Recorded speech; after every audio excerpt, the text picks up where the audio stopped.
A moving hydrogen atom emits a photon perpendicular to the direction of its motion corresponding to first member of Lyman series.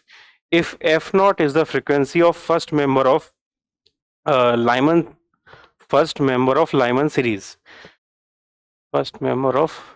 series, and F is the frequency of emitted photon, then ठीक है।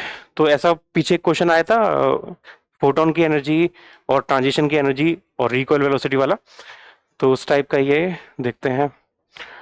तो एक hydrogen है जो move कर रहा है, इसने फोटोन एमिट किया। अब लाइमन सीरीज के फर्स्ट लाइन की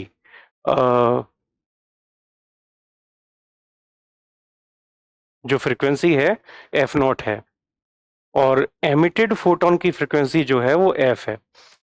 ठीक है, तो वही सेम कंसेप्ट है यहाँ पे। अगर हाइड्रोजन मूव नहीं कर रहा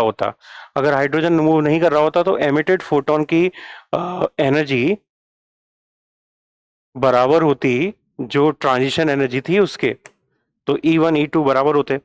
लेकिन क्योंकि यहाँ पर हाइड्रोजन भी मूव कर रहा है तो कुछ पार्ट एनर्जी का हाइड्रोजन में भी जाएगा, तो जो इनपुट एनर्जी है वो उसका कुछ पार्ट हाइड्रोजन ले रहा है, कुछ पार्ट एमिटेड फोटोन लेगा, तो एमिटेड फोटोन की एनर्जी कम हो जाएगी।